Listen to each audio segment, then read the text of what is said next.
নমস্কার, আমি রাজীব চক্রবর্তী। আপনারা দেখছেন আপনাদের চ্যানেল অ্যাস্ট্রো রাজীব। এটি মাসিক রাশিফল। আজকের আলোচ্য রাশি এবং লগ্নটি হচ্ছে বৃশ্চিক। যার বৃশ্চিক রাশি তিনি যেমন দেখবেন, যার লগ্ন বৃশ্চিক, রাশিটি অন্য, তিনিও কিন্তু এটা অবশ্যই দেখবেন। যারা আজকে নতুন দেখছেন তাদের বলবো চ্যানেলটি সাবস্ক্রাইব করে নিতে, কারণ প্রত্যেক মুহূর্তের আপডেট পেতে চ্যানেলটি কিন্তু সাবস্ক্রাইব করে নেওয়া প্রয়োজন। আর যারা আমার সঙ্গে যোগাযোগ করতে চাইছেন তারা ফোন নাম্বার বা হোয়াটসঅ্যাপ নাম্বারে যোগাযোগ তো করে নিতেই পারেন। দেখুন, দেবগুরু বৃহস্পতির সপ্তমে সঞ্চার বৃশ্চিকের কাছে কিন্তু আশীর্বাদ হয়ে আসছে। এর মূল যে কথা বলবো, যে মাসিক রাশিফল আলোচনার আগে আরেকটি কথা আপনাদের বলে দেই। নতুন বাংলা বছরের মানে 1431 সালের প্রত্যেকটি রাশি ধরে ধরে কিন্তু আলোচনা করা আছে। কেমন যেতে পারে নতুন বাংলা বছর, সেটি কিন্তু আগে থেকেই আপলোড করা আছে। আপনারা ভিডিও সেকশনে গিয়ে সেটা দেখে নিতে পারেন। যে কথা বলছিলাম, এই যে সপ্তমে বৃহস্পতির যে সঞ্চার, সেটা কিন্তু বৃশ্চিকের ক্ষেত্রে আশীর্বাদ হয়ে আসছে। রাশি অধিপতির রাহুযুক্ত অবস্থান, পঞ্চমেই অবস্থান, অর্থাৎ অঙ্গারক যোগের অশুভ ফল অনেকাংশে কিন্তু কমিয়ে দেবেন দেবগুরু বৃহস্পতির অমৃতময় দৃষ্টি। যে দৃষ্টি আপনাদের সরাসরি রাশি অর্থাৎ বৃশ্চিকে পড়ছে। একটা কথা আপনাদের বলে দিই, এই অঙ্গারক যোগ কিন্তু যোগটি শুভ নয়, যার জন্যে অনেক দুর্বিপাক বৃশ্চিককে কিন্তু গ্রাস করতে পারত। কিন্তু ধরেই নিন, দেবগুরু বৃহস্পতির এই যে সঞ্চার অনেক দুর্বিপাকের হাত থেকে আপনাদের অনেকখানি কিন্তু রক্ষা করে দেবে। চলে আসি স্বাস্থ্যক্ষেত্রে। এ মাসে বড় ধরনের অসুস্থতার লক্ষণ নেই, তবে চোট আঘাত থেকে একটু সাবধান থাকতে হবে। জন্মছকে যাদের শুভ গ্রহের দশা চলছে বা অন্তর্দশা চলছে, তাদের কিন্তু তেমন চিন্তার কারণ নেই। সেটা দেখতে হবে যে ব্যক্তিগত জন্মছকে কার কী দশা চলছে বা অন্তর্দশা চলছে, সেইভাবে কিন্তু আপনারা ফলটা পাবেন। বৃশ্চিকের অনেকেরই মূল সমস্যা ছিল কোথায় জানেন? ব্যথা যন্ত্রণা, পেটের রোগ, গ্যাসের সমস্যা, অ্যালার্জি, দাঁতের কোনো সমস্যা। তার থেকেও বড় সমস্যা ছিল মানসিক চাপ বা অস্থিরতা বা অত্যধিক টেনশন এবং সিদ্ধান্তহীনতা। নিশ্চিত থাকুন, সব কিছু কিন্তু কমতে চলেছে। যে সমস্যার কথা বললাম, যে রোগের কথা বললাম, একজন বৃশ্চিকের সবকটা রোগ হয়েছে এমন কথা কিন্তু নয়। এক একজন এক একটা ক্ষেত্রে হয়তো ভুগছিলেন, এটা একটু বুঝে নিতে হবে। সব কিছু কিন্তু কমতে চলেছে এই দেবগুরু বৃহস্পতির আপনাদের সমসপ্তমে সঞ্চারের ফলে, যার সূচনা হতে চলেছে এই মে মাসে। মায়ের স্বাস্থ্য তুলনায় শুভ, বাবার স্বাস্থ্যের দিকে এবং তার বিশেষ করে মন মানসিকতার দিকে কিন্তু একটু নজর দেওয়ার প্রয়োজন আছে। গর্ভবতী মায়েদের সময় মোটামুটি শুভ। সন্তানের মতিগতির দিকে নজর দিন। পড়শি ভাই বোনদের সঙ্গে কথার পৃষ্ঠে কথা বলে উত্তেজনা বাড়ানোর দরকার নেই। চলে আসি অর্থক্ষেত্রের আলোচনায়।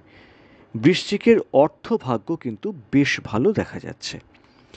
যাদের অত্যধিক খরচ হয়ে যাচ্ছিল, খরচ কিন্তু নিয়ন্ত্রণে আসার প্রভূত সম্ভাবনা থাকছে, যার সূচনা হচ্ছে কিন্তু এই মে মাস থেকে। কারণ দেখুন, একটি মাসেই তো সব ফল আপনি পেয়ে যাবেন এমন এমন তো হতে পারে না, না?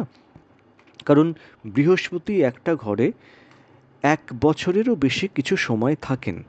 তো এই যে বৃহস্পতি সবে ট্রানজিট করছেন বা সঞ্চারে আপনাদের সমসপ্তমে আসছেন এবং তার অমৃতময় দৃষ্টি আপনাদের রাশি তথা লগ্নে পড়ছে, এর সুফলটা কিন্তু ধীরে ধীরে আপনারা পাবেন, কিন্তু সূচনাটা হয়ে যাচ্ছে কিন্তু এই মে মাসেই। এবার টাকাটা আসে কোথা থেকে? নাই চাকরি, নাই ব্যবসা, নাই আমরা যারা সেলফ প্রফেশনে আছি সেদিক থেকে তো।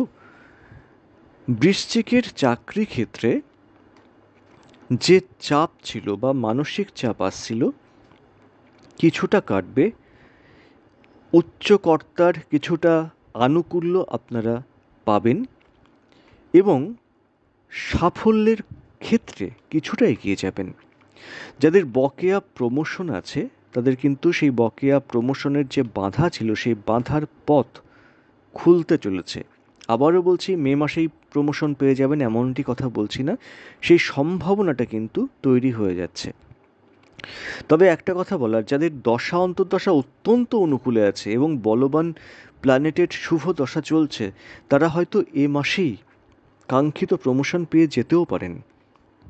সেটা কিন্তু ইন্ডিভিজুয়াল প্রত্যেকটার জন্মছকের উপরে নির্ভর করে।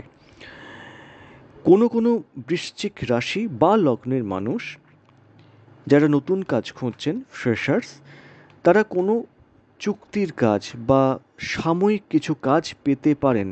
প্রথমে কাজ পেয়ে হয়তো খুশি হলেন, কিন্তু পরবর্তীকালে সেই কাজ আপনাদের মন ভরাবে না। যারা ব্যবসা করেন, তাদের নেতিয়ে পড়া ব্যবসা কিছুটা কিন্তু শুভতার দিকে যাবে বা তার সূচনা হচ্ছে এই মে মাস থেকে।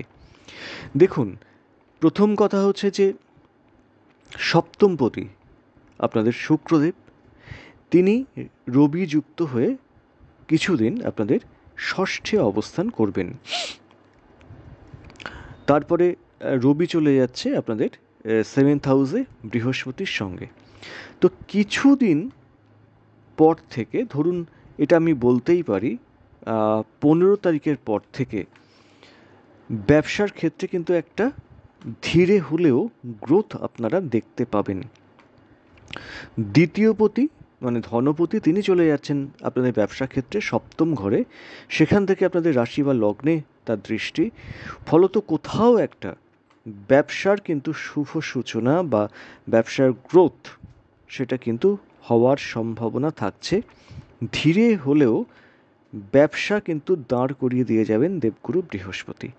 যারা পেশাদার তাদের কারো কারো একদিন হয়তো প্রচুর আয় হলো, কিন্তু পরের দিন আবার কিছু হলো না, একটা কোথাও যেন অস্থিরতা থাকবে বা স্টেবিলিটির অভাব থাকবে। সাবধান থাকতে হবে প্রেমের ক্ষেত্রে। প্রেম কিন্তু খুব সাবধানে থাকুন প্রেম ক্ষেত্র নিয়ে, প্রেম কাঁদাতে পারে। তবে ব্যক্তিগত জন্মছকে বিয়ের যোগ যদি অত্যন্ত প্রবলভাবে থাকে তাহলে কিন্তু প্রেমজ বিয়ের সম্ভাবনাও থাকছে। বৃশ্চিকের যাদের বিয়েতে বাধা পড়ে যাচ্ছিল, সেই বিয়ের বাধা কিন্তু কাটার সম্ভাবনা তৈরি হচ্ছে বা তার সূচনা তৈরি হচ্ছে এই মে মাস থেকে। তবে মে মাসের প্রথম 15টি দিন বিয়ের ঠিক হয়ে যাবে বা এইরকম ব্যাপারটা কিন্তু হওয়ার সম্ভাবনা কম। যারা দাম্পত্যে আছেন তাদের সাময়িক অশান্তি হয়তো কমবে মাসের 15 তারিখ পর্যন্ত। তারপর থেকে 15 তারিখের পর থেকে মোটামুটি একটু কিন্তু দাম্পত্য ক্ষেত্রে ইগোকে সরিয়ে রাখুন। বিচ্ছেদ হয়ে যাবে, বিশাল কিছু গণ্ডগোল হবে সেরকম সম্ভাবনা নেই, তবে টুকটাক অশান্তিটা কিন্তু হওয়ার সম্ভাবনা থাকছে।